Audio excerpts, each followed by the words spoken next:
So as Kitty's getting more water, I'm gonna be subjecting you guys. I ended up getting one creepypasta that I selected based on a channel that specializes in bad creepypasta.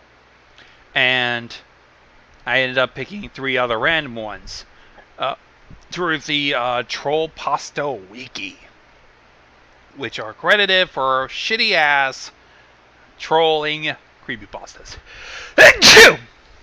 Bless you. Piggies, I have no food for you. Stop squeaking at me.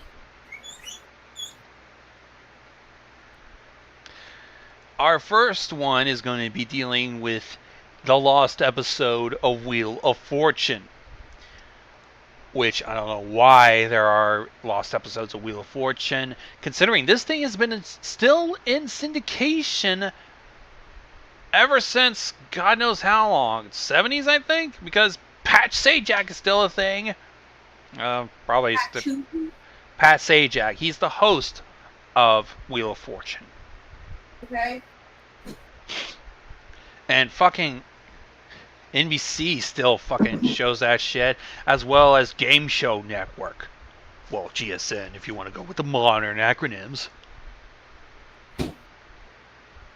Okie dokie.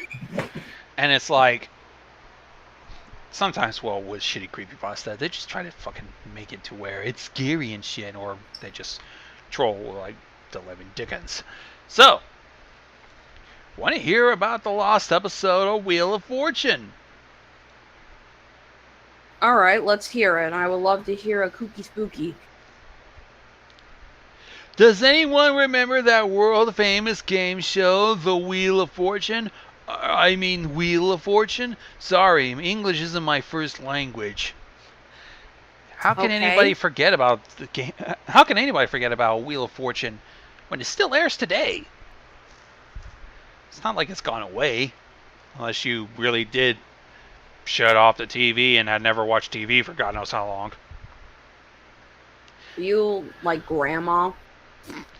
Anyways, hello there, I'm Miss Fowl. I haven't watched anything but the Wheel of Fortune for over how many years? 2070? Anyways, it turns out that wheel isn't very fortunate at all. In fact, it brought me worlds of misfortune. It ruined my life. I had it all until that moment. Anyway, I was a janitor at a local elementary school for the behaviorally impaired.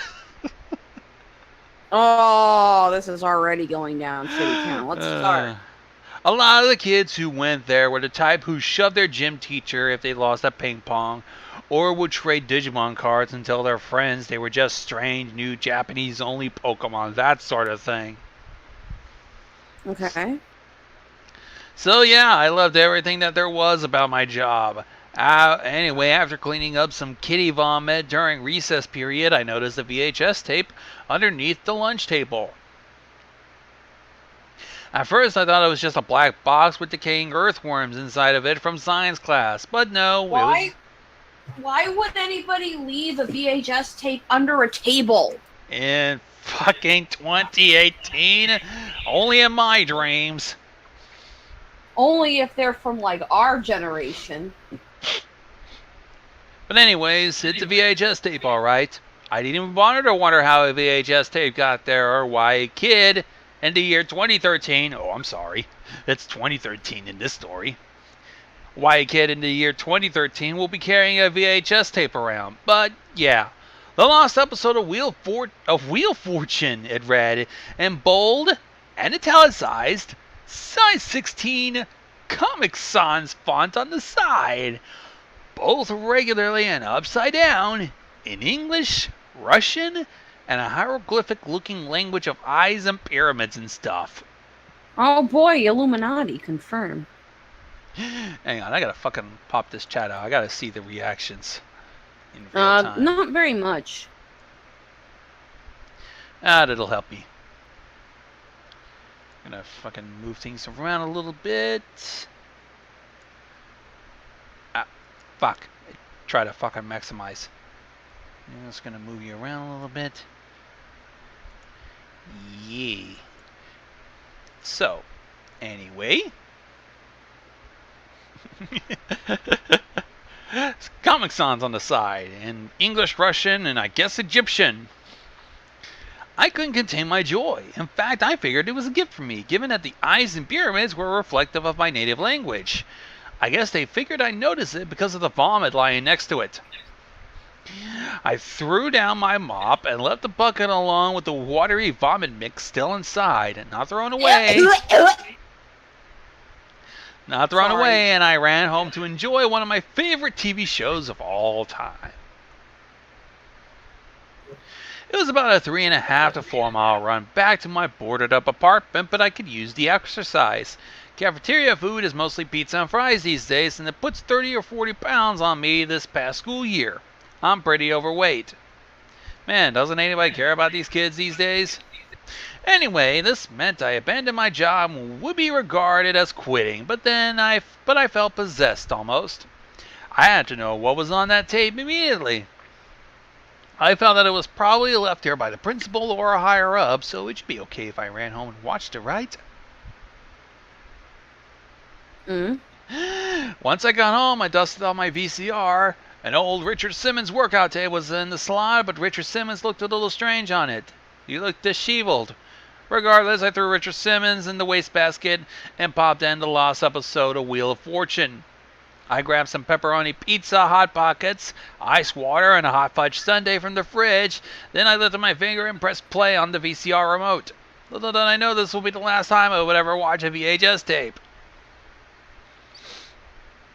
The Wheel of Fortune theme played as usual. Absolutely nothing was off other than Pat Sajak enjoying a steaming hot bowl of Campbell's soup. Oh, okay, I thought. TV personalities get hungry sometimes, too. And there was probably an advertisement for the show. It's not like he was advertising cigarettes or it depends or something, so okay, whatever. Want some crackers, Charles? Pat Sajak smiled and winked at the camera. I didn't know how Pat Sajak knew my real name, but I didn't care.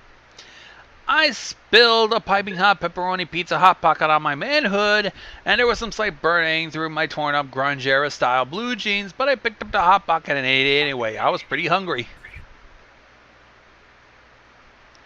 The first contestant, Rebecca, spun the wheel. She was wearing a skirt or something and had innocent, sad looking eyes like those anime chicks. It landed on $666. I don't remember that being a monetary value in the show, and you'd think that would piss off some adults and really superstitious people, but you know, whatever. Maybe it was Halloween's episode. But I figured that Pat Sajak eating a bowl of soup would be a pretty shitty costume, so I didn't know what to think, really. The next thing I heard really scared the shit out of me. I would like to buy a person, Pat. A loud buzz was heard. It was so loud, I was surprised I could hear it, and not just dogs. I felt a slight ringing in my ears and a little anxiety, but I calmed down and continued watching the tape. Oh, I'm sorry. Slavery ended years ago. Please spin again. Wait, Pat Sajak was sorry that slavery ended? Oh man, how did the tabloids miss this one? What was even worse was that the audience was laughing as it was a hilarious joke. This wasn't funny at all. An incredibly sexy woman named Judy was the next to spin the wheel. She had ruby red lips, soft blue gray eyes, and long flowing brown hair.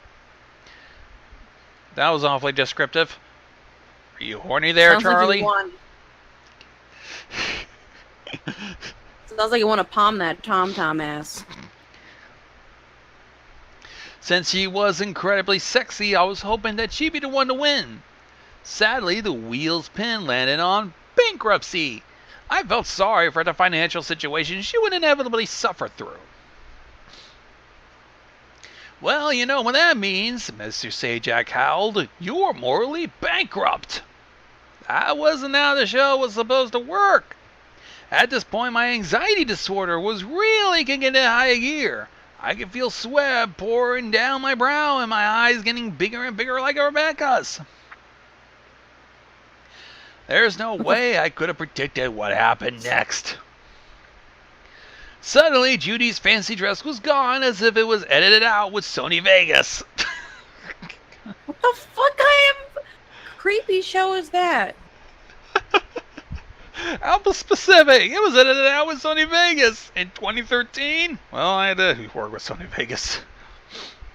Anyway, I figured someone pulled it with a string or a fish hook above the set, but there wasn't that I could see, unless they were doing a magic trick. You could see her breast uncovered, as she wasn't wearing a bra, and her face was covered in cocaine powder. What?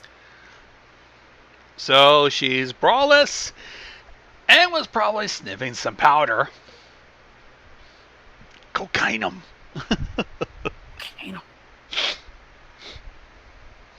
She didn't look surprised at all.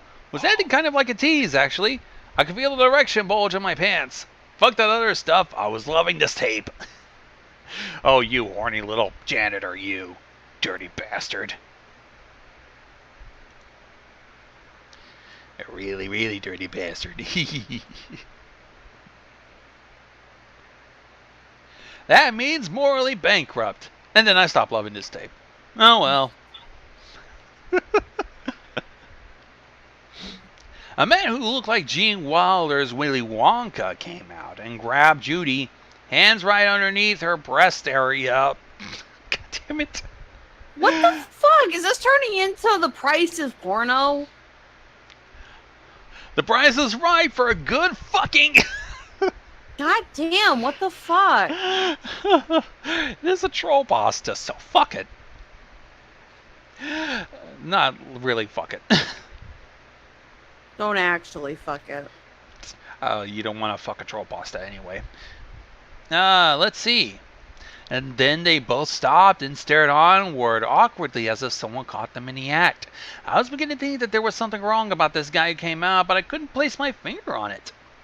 And then there was what happened after that, which killed my erection and my mood and made me want to call the police.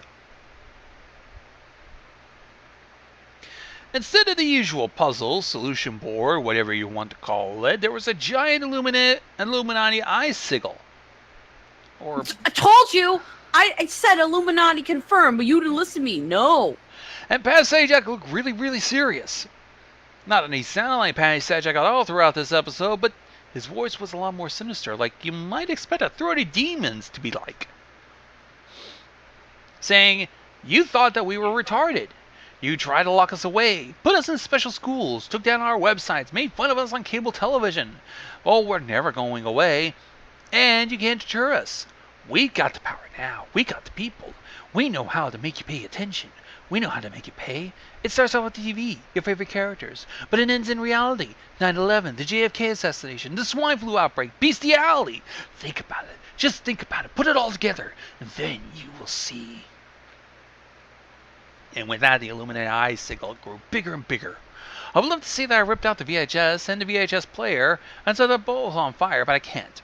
I stared deeper and deeper into the ever-glowing eye. My mind's eye was hypnotized, and everything started to make sense in ways that I haven't since I was a little boy. The truth is that when you're a kid, you look up to adults to try to grow and learn because they're bigger and they have more control and you have to rely on them. You end up being the one to ask them questions, and they're the ones who, teach you. But what do they really know? Experience is what actually make us. It's following the path of truth.